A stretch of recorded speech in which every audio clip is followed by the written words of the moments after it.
एग्जाम्पलों के बाद हम एक्सरसाइज लेते हैं और इसमें हम पहला क्वेश्चन करेंगे जो आपको बहुत इजी दे रखा है। आप समांतर माध्य से रिलेटेड बेसिक जो हमारा वीडियो बेसिक इससे रिलेटेड जो हमारे एग्जाम्पल वगैरह या फिर समांतर माध्य होता क्या है उसके बारे में हमने बता रखा है। आप यदि हमारा पहला वीडियो ये देख रहे हैं तो इसके पीछे का वीडियो जरूर देखें ताकि आप इसको अच्छे से कनेक्ट कर पाए। और अभी तक यदि सब्सक्राइब नहीं किया तो बिल्कुल करें और लाइक करें और कमेंट्स करें। बिल्कुल आपको हमारे channel study life for you पर आगामी टाइम में बहुत अच्छा मैटर मिलने वाला है। 9th to 12th मैथमेटिक्स और हो सके तो हम लोग कंपटीशन जो कि मैथमेटिक्स से रिलेटेड जितने भी हैं वो भी लेके आएंगे आने वाले टाइम में, तो आप हमारे से कंटिन्यू बने रहें। देखो एग्जाम्पल को क्वेश्चन को देखते हैं। एक कक्षा के गणित विषय में 10 छात्रों के प्राप्तांक हमें दे रखे हैं और समांतर माध्य ज्ञात करना है।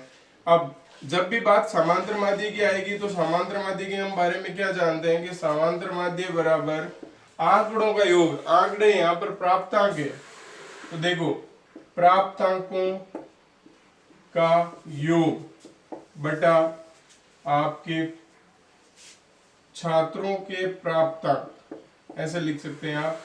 और नीचे लिख देंगे हम छात्रों की संख्या। तो देखिए योग कर लीजिए आप इनका।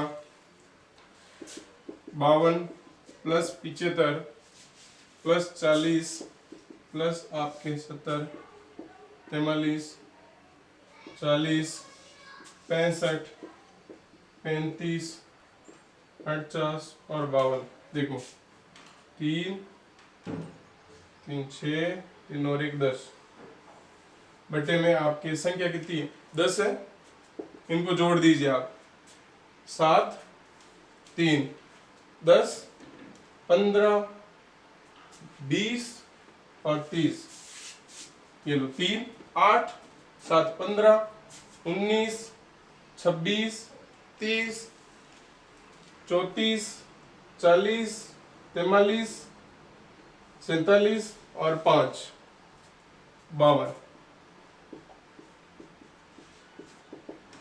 ये 52 जो आपके समांतर माध्य हमें मिला है वो 52 मिला है। यही हमारी इस क्वेश्चन का आंसर हो गया।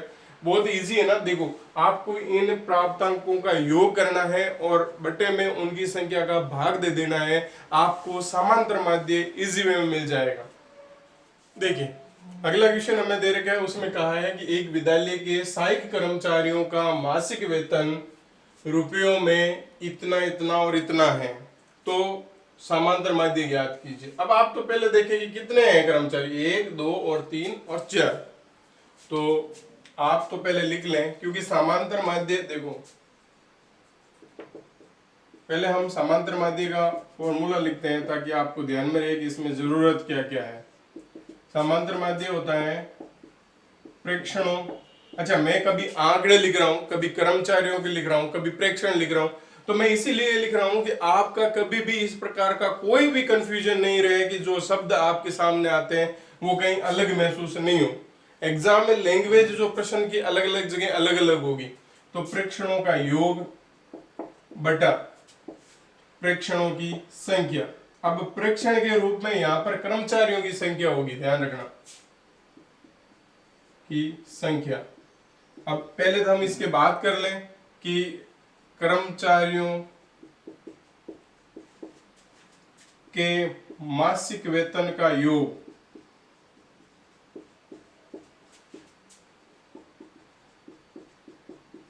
जो कि आएगा देखो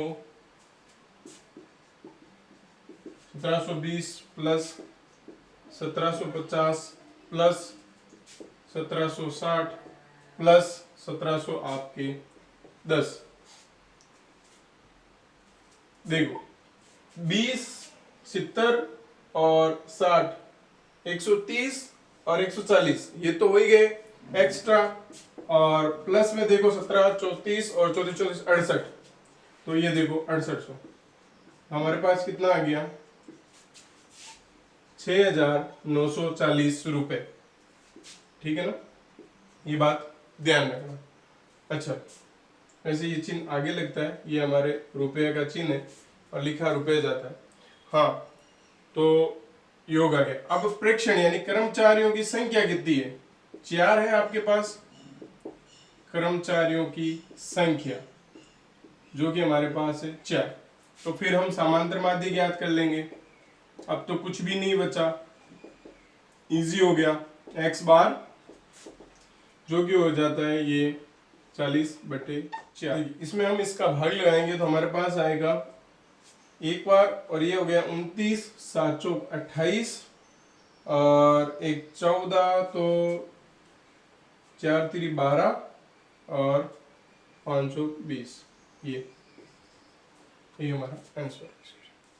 हाँ जी, इस क्वेश्चन में जो हमें दिया हुआ है वो समांतर माध्य दिया हुआ आंकड़ों का, और आंकड़े भी दे रखे हैं, लेकिन एक आंकड़ा यहाँ से अननोन है, यानी कि आपको ध्यान में नहीं है कितना है, तो उसको ही ज्ञात करना है आपको। तो उसके लिए हम समांतर माध्य का जो सूत्र है वो हम जानते हैं कि समांतर माध्य का रिलेशन क्या है आंकड़ों के बीच। तो समांतर माध्य होता है आंकड़े जो हमें दे रखे हैं, आंकड़े या अंक, आंकड़ों का योग बटा आपके आंकड़ों की संख्या। तो ऐसी स्थिति में हम पहले तो ये लिखेंगे कि जो हमें दिया हुआ है, तो समांतर माध्य दे रखा है, आपको क्या दे रखा है? समांतर माध्य। अच्छा, पहले मैंने ये फॉर्मूला इसीलिए लिखा, या तो आपको अंदाज लग जाए कि भाई क्या क्या चाहिए, या अंदाज नहीं लग पाता है तो जो आपके फॉर्मूले हैं वो आप याद रखना है, उसको लिख लें एक बार के लिए, ताकि लिखने के बाद पता चल जाता है अच्छा हमें योग करना है और संख्या चाहिए यदि समांतर माध्य, और यदि समांतर माध्य दिए हुआ तो हम समांतर माध्य की जगह रख लेंगे, फिर जोड़ बाकी और गुणा भाग करेंगे तो हमें उत्तर मिल जाएगा। दिया हुआ क्या हमारे को? समांतर माध्य तो 4, और अंक दिए हुए हैं, तो इन अंकों की सहायता से अंकों की संख्या कितनी है वो देखें पहले। तो देखो 1 2 3 4 5 6 7 और 8। अच्छा, ये हमें ध्यान में नहीं है, लेकिन वो संख्या में तो आएगा कि भाई इतने संख्याएं हैं, और अंकों का योग, अंकों या आंकड़े, एक ही बात ध्यान दीजिएगा, 3 4 5 8 प्लस में x 3 प्लस 2 प्लस 1, इनको जोड़ दीजिए आप। तो देखो 7 5 12, 12 और 8 20, 20 5 25 और 1 26, तो 26 प्लस x। अब हमारे पास ये मान भी आ गया, ये हमें पता चल गया, और आप समांतर माध्य हमारे पास है, तो इनको यहाँ रख दीजिए। ये लो 26 प्लस x बटे में 8, तो ये क्रॉस मल्टीप्लाई करेंगे हम 32, 26 प्लस x बराबर हो जाएगा 32 माइनस 26, और ये हो जाएगा आपके 6। तो x का मान हमें मिल गया 6 के बराबर। देखिए क्वेश्चन नंबर 4 हमें दे रखा है, उसमें खिलाड़ी एक ही है, इस बार खिलाड़ी ज्यादा नहीं है। तो ऐसी स्थिति में आंकड़े आपके पास, इनकी पारियां जो है 10 पारियां इन्होंने खेली है, वो आंकड़े हैं, इसके संख्या होगी हमारे पास 10। अब इनमें जो रन बनाए गए हैं उन आंकड़ों का हमें योग करना है। तो देखो हम यहां पर ऐसा लिखेंगे कि खिलाड़ी द्वारा 10 पारियों में रनों का योग, जो कि हो जाएगा देखो 60 plus 62 plus 56 plus 64 plus 0 plus 57 plus 33 plus 27 plus 9 और प्लस 71। इनको आप जोड़ दीजिए, आपके पास आंकड़ों का योग, जो रनों का योग है, वो आंकड़ों के योग से रिलेटेड ही होगा। देखो 10 7 17 3 20 27 और 4 31 31 और 6 37 37 और 2 39, 3 हो गए, तो 10 2 12 और 3 15 और 5 20 6 26, 31, 37 और 6 43। ठीक बात है। अब हमारे पास जो पारियों की संख्या है वो है आपके 10, यानी कि वो आंकड़ों की संख्या की बात आ गई उसमें। अब बात करते हैं हम इसके समांतर माध्य की।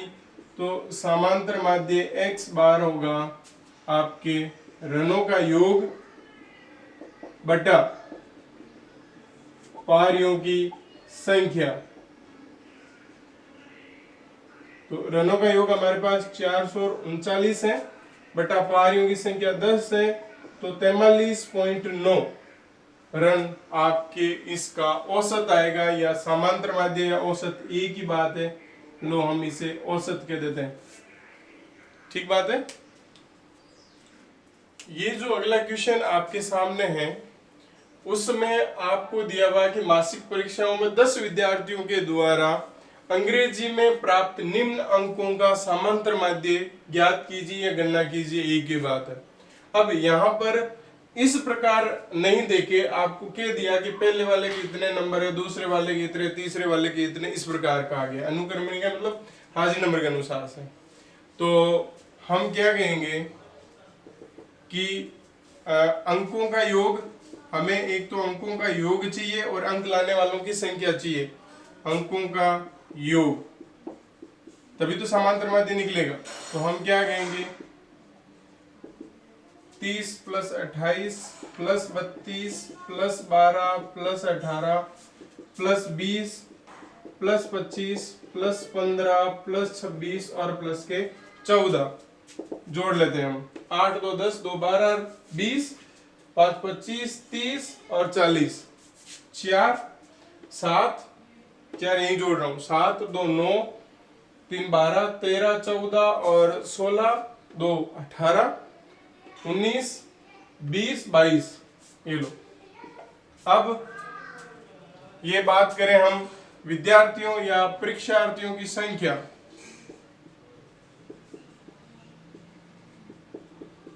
जो कि आपके आंकड़ों की संख्या होगी। ये हमारे पास भी 10 है। ये जो 10 में आ रहा है तो लेवल है, अच्छा है, क्योंकि सीधे सीधे हमारे कैलकुलेशन हो आती है।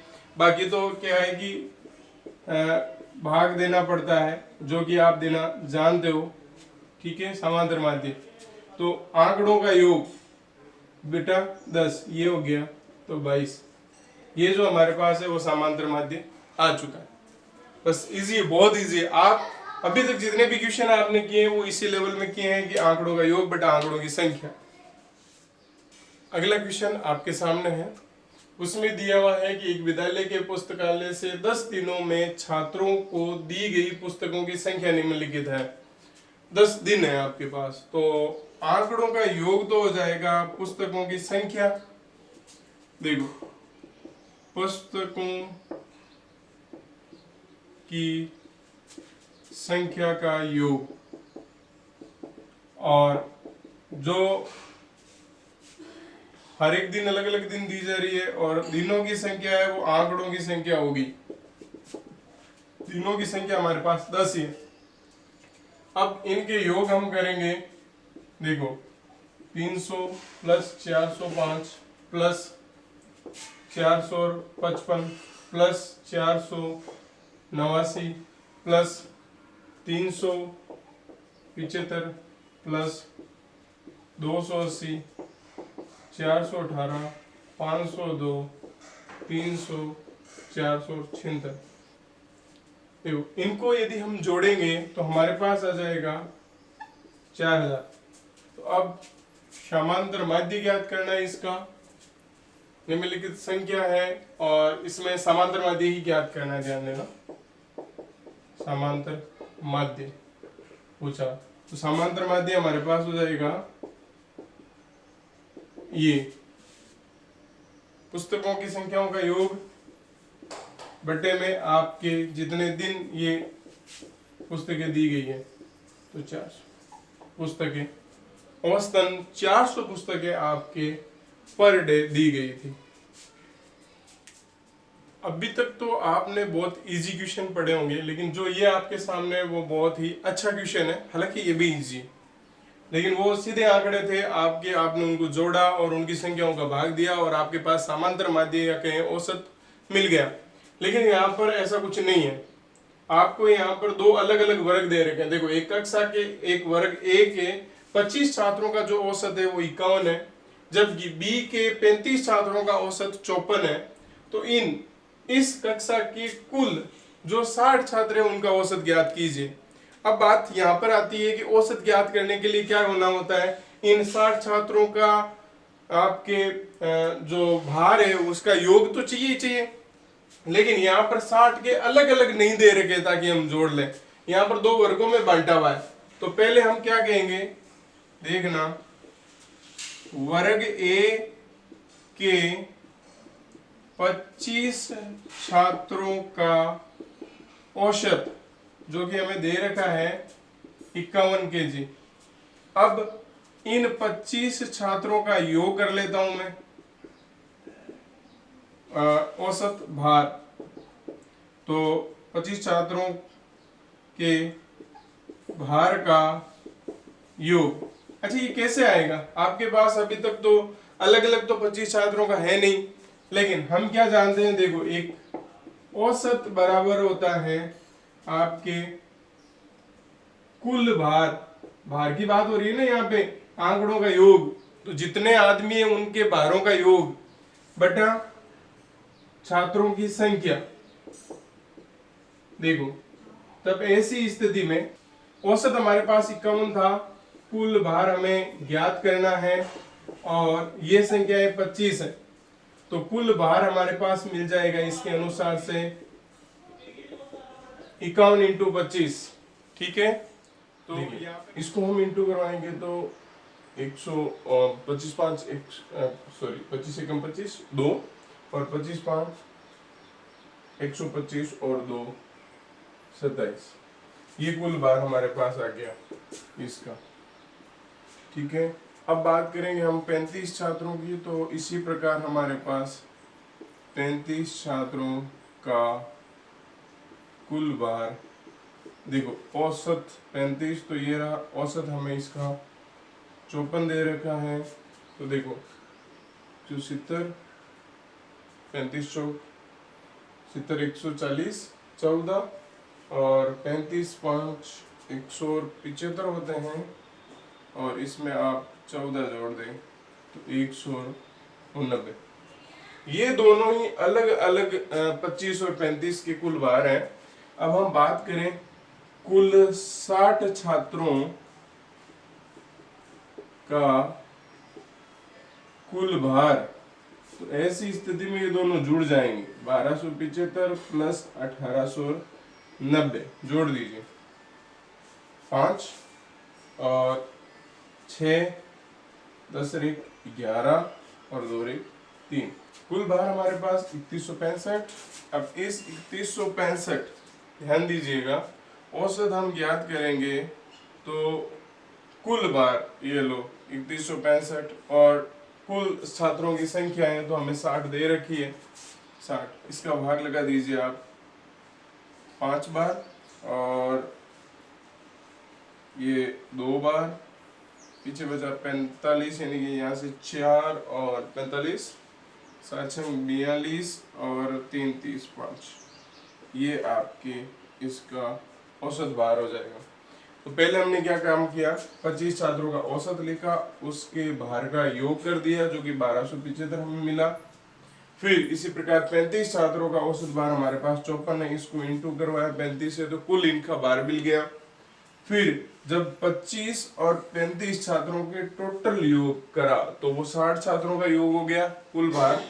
अब इसका औसत निकालना है तो इस कुल भार में आप 60 का भाग लगा दीजिए। हाँ जी, क्वेश्चन नंबर 8 हमारे पास है, उसमें दिया हुआ है कि 5 संख्याओं का औसत 18 है। देखो, इस प्रकार जिस समय हमें क्वेश्चन दिया जाए तो इसका मतलब है उसका योग हमें पता हो जाएगा। संख्याएं दे रखी है, क्योंकि हम क्या रिलेशन जानते हैं वो देखें। औसत बराबर होता है संख्याओं का योग बटा आपके अंक है उनकी संख्या। देखो 5 संख्या है तो जो संख्याएं हैं उनकी मान यानी 5। अब बात करते हैं, देखो यदि एक संख्या हटा दी जाती है तो औसत 16 हो जाता है, तो हटाई गई संख्या ज्ञात कीजिए। इसके लिए मैं आपको एक एग्जांपल देता हूं। देखो औसत नहीं ले रहा मैं, नहीं, लेकिन फिर भी आपको मैं लेके बता देता हूँ। जैसे आपके पास 5 रुपए हैं, 10 रुपए हैं, यानी कि एक 5 का नोट, एक 10 का नोट, एक आपके 50 का नोट, एक 100 का नोट और एक आपके पास 500 का नोट है। ठीक बात है। ये तो संख्याएं मैंने ले ली है, या कौन सी संख्या है इसका हमें पता नहीं है, तो इसके लिए भी मैं आपको बताऊंगा। जैसे इसी एग्जांपल को करके बताऊंगा आपको, तो इसका योग कर लीजिए पहले। योग हम कैसे, देखो अभी ये हो रहा है आपके, देखो 15, 75 और 675। ठीक बात है, ये योग है इसका। इससे हमें भी योग मिल सकता है। अब मैं यदि बात करूं, एक आपके पास 100 रुपए गुम हो गए, हटाने का मतलब संख्या से हटा रहे हो तो इसका अर्थ यही हुआ 100 रुपए गुम हो गए। जो ये गुम हुए आपके पास, तो आपके पास बचे कितने भाई? 500 और 75 बचे कि नहीं बचे? अब यदि ये कह दिया जाए कि जैसे ये तो सामने है कि 100 रुपए गुम हो गए, यदि ये अंदाज नहीं हो कि ये संख्या कितनी है, तो उस अनुसार से हम क्या कहेंगे कि टोटल हमारे पास 675 है, उसमें से मैंने 575 निकाले। इस कारण से मुझे पता चला कि मेरे 100 रुपए का नोट गुम हुआ था। देखो इसमें ये संख्या ही नहीं दे रखी, तो इस 675 में आप 5 का भाग लगाइए, 1 और 5 3 15 और 5 25, यानी आपको इस प्रकार दे रखा है कोई 5 संख्याएं हैं, आपको अंदाज नहीं कौन सी 5 संख्याएं हैं, उनका औसत 135 है, तो 5 इंटू 135, 5 25, 2 5 3 15, 2 17 और 5 1 6, ये 675 टोटल आगे ही नहीं आगे। इसी अनुसार से हम संख्याओं का गुणा औसत से करेंगे तो संख्याओं का योग आ जाएगा। जब जो योग आएगा, फिर आपके पास ये कह रहा है कि एक संख्या हटा दी, तो अब संख्या बची 4, फिर उसके औसत से गुणा कर लेंगे। जब औसत से गुणा करेंगे, जो मान आएगा उसको इसमें से घटा लेंगे, तो हमारे पास संख्या आ जाएगी। ये सारी क्या स्थिति है मैं आपको बताता हूँ, यहाँ पे करके देखो। औसत हमारे पास पहला है जो 5 संख्याओं का, वो 18 है, और संख्याओं का योग हम कहेंगे जो कि 5 संख्याओं का योग है, और बटे में आपके ये 5, तो 5 संख्याओं का योग, ये आ जाएगा 18 इंटू 5, ये इंटू कर दूंगा 90। ठीक बात है। अब एक संख्या हटने के बाद संख्याएं रही 4, एक संख्या हटने पर संख्याओं का योग। अब देखो ध्यान देना, इस बार औसत कितना है? 16, और संख्या कितनी है?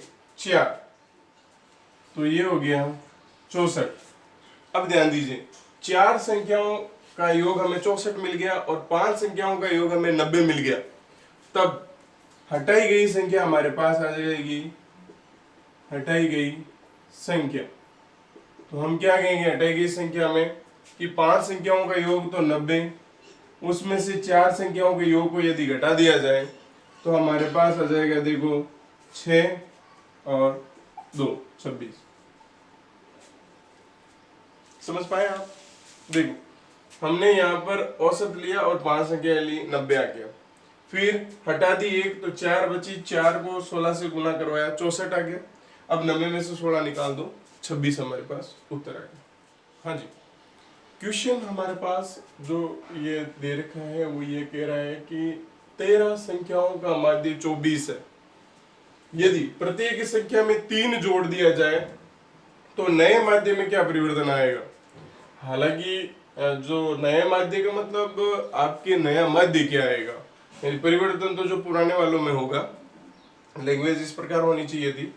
अब बात करते हैं, देखो कि हम 13 संख्या है तो मैं आपको एग्जाम्पल से नहीं बता सकता, लेकिन मैं इससे पहले एक एग्जाम्पल लेता हूं कि यदि हमारे पास कुछ संख्याएं इस प्रकार हो, देखें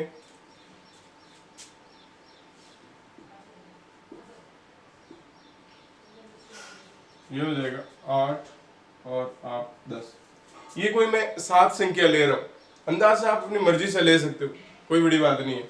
अब इसका आप एक बार औसत ज्ञात कर लीजिए, तो देखो 5, 10 और 14, 24 और 8, 32 और 10, 42 संख्याएं कितनी है, 1 2 3 4 5 6 और 7, तो औसत कितना हुआ 42/7 यानी कि 6 इसका औसत हुआ। अब +3 करते हैं सब में, जो ही +3 करेंगे तो देखो ये 4 आ जाएगा, 7 8 10 10 11 और 13। देखिए अब इनको हम जोड़ दें, हम जोड़ेंगे तो हमारे पास आएगा, देखो 7 11 11 22 8 30 40 50 60 और 63। अब वही बात, आंकड़ों का योग बटा आंकड़ों की संख्या, तो इसमें देखो 63 योग है आपके पास और संख्याएं 7 ही है, तो ये 9 बार। तो आप क्या देख रहे हो, पहले समांतर माध्य 6 था, अब 9 हुआ, यानी कि कितना बड़ा 3, यानी कि प्रत्येक संख्या में आप जितना जोड़ते हो उतना ही समांतर माध्य में परिवर्तन होता है। आपने 3 जोड़ा तो समांतर माध्य भी 3 बढ़ गया। इसी प्रकार यदि आप 3 माइनस करते हो तो ऐसी स्थिति में समांतर माध्य 3 माइनस हो जाएगा। देखो कैसे, हालांकि ये तो आपके जो मैंने बताया है उससे ये क्वेश्चन हो जाएगा और समझ में भी आ गया होगा कि जितनी संख्या है, मैं 13 नहीं ले रहा है, मैंने 7 एक संख्या ली है, आप 2 4 कैसे भी लेके देख सकते हो। इससे आपको अंदाज लग जाएगा कि विप्रसन कहना क्या जाता है, हुआ कैसे है। अब बात करता हूं मैं 3 माइनस की, 3 इंटू की, 3 आपकी डिवाइड की या भाग की, कुछ भी करो इसे। -3 करोगे तो ये -2 आएगा, 1 2 4 और 4 और ये 3 माइनस कर रहे हो तो 5 और ये 7, ठीक बात है। हाँ जी, ये तो कितना बचा, माइनस का 1 अब प्लस का 1, 5 9 9 और 5 14 और 7 21। अब 21 में 7 का भाग दे दीजिए आप 3 बार, तो आप क्या देख रहे हो, 3 आपने प्रत्येक संख्या में माइनस किया तो समांतर माध्य में भी 3 माइनस हुआ कि नहीं हुआ। इसी प्रकार हम यदि 3 इंटू कहें तब क्या स्थिति बनती है, देखो 3 4 3 12 5 3 15 7 3 21 21 24 और 30। हाँ जी, देखो ये हो जाएगा 15 30 और 70 90 और 95 96 और 30, कितना हो गया आपके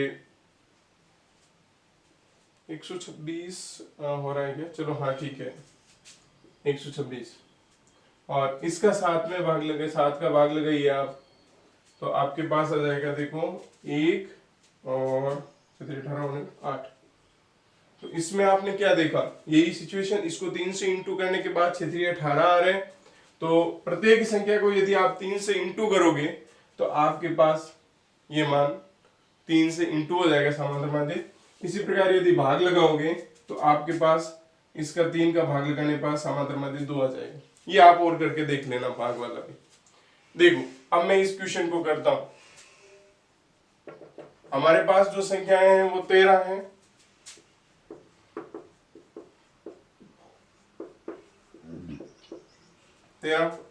माध्य हमारे पास है, समांतर माध्य जो है 24। अब हम क्या जानते हैं, समांतर माध्य बराबर है आपके पास संख्याओं का योग बटा संख्याएं। हाँ जी, तो ऐसी स्थिति में हम लिख देंगे, योग हमें पता नहीं है, माध्य हमें पता है 24 दिया हुआ है और ये 13, तो संख्याओं का योग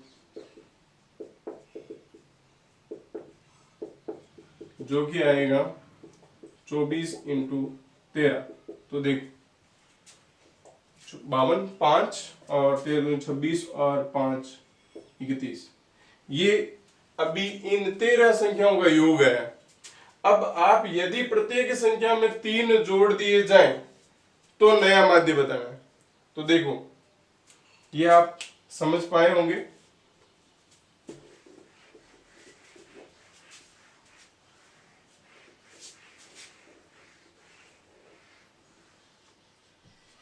प्रत्येक संख्या में 3 जोड़ना है, तो ऐसी स्थिति में 13 संख्याओं में 3 जोड़ना होगा। प्रत्येक संख्या में 3 जोड़ने पर संख्याओं का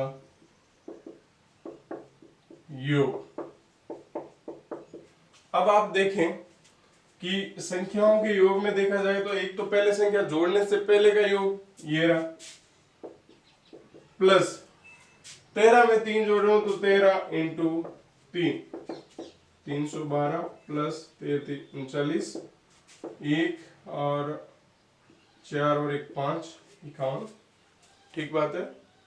हाँ जी, अब बात करें माध्य की, तो माध्य आ जाएगा संख्याओं का योग बटा आपकी संख्या। तो 26, पीछे कितना बचा देखो, 9 91, तो 23 7 91। हम क्या देख रहे हैं, जो नया माध्य हमारे पास आया है वो है 27, और माध्य में परिवर्तन की बात की जाएगी तो वो +3 होगा, क्योंकि हम यहाँ क्या कहेंगे, 27 माइनस 24 कह देंगे ना, 24 हमारे पास पहले से है, तो +3 का परिवर्तन आया है। ये कह रहा है कि जो माध्य में क्या परिवर्तन आएगा, तो परिवर्तन 3 का आएगा। इस एक्सरसाइज का जो लास्ट क्वेश्चन है वो हमारे पास ये है कि एक विद्यालय के 5 कर्मचारियों का औसत मासिक वेतन 3000 रुपए है। एक कर्मचारी के सेवानिवृत्त होने पर यानी रिटायरमेंट पर शेष कर्मचारियों का औसत मासिक वेतन 32 रुपए हो जाता है। तो सेवानिवृत्त कर्मचारी का सेवानिवृत्ति के समय कितना वेतन था, ये आपको बताना है। तो हम देखते हैं, देखो ये क्वेश्चन वैसा ही है जैसा अभी थोड़ी देर पहले आपने किया था। मैंने बताया था आपको 5 रुपए 10 रुपए 20 रुपए 100 रुपए इस प्रकार का आपके पास नोट और एक गुम हो जाए, तो उसी में से एक बंदा यहाँ से निकल रहा है, तो उसका वेतन कितना था वो हमें बताना है। तो देखिए 5 कर्मचारियों का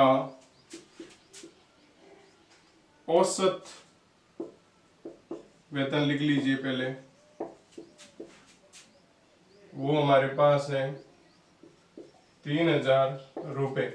ठीक बात है।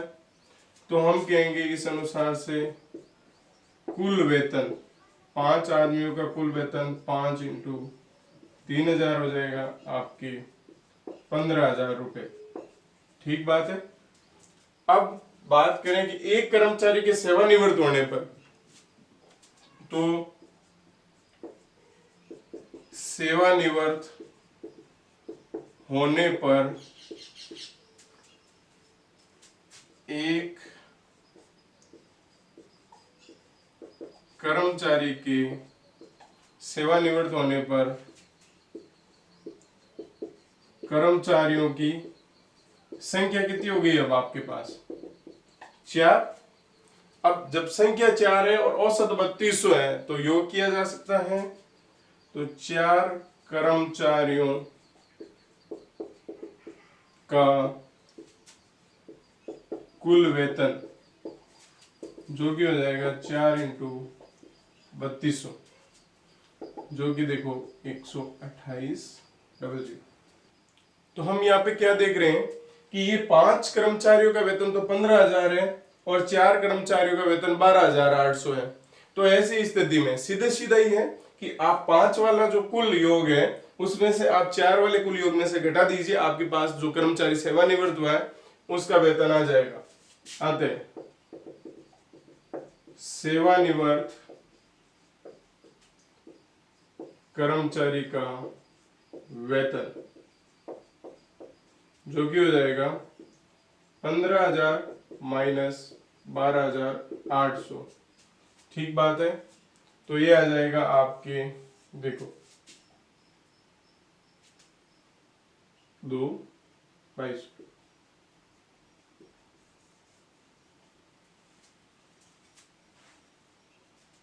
तो आपने समझा होगा कि बहुत इजी है।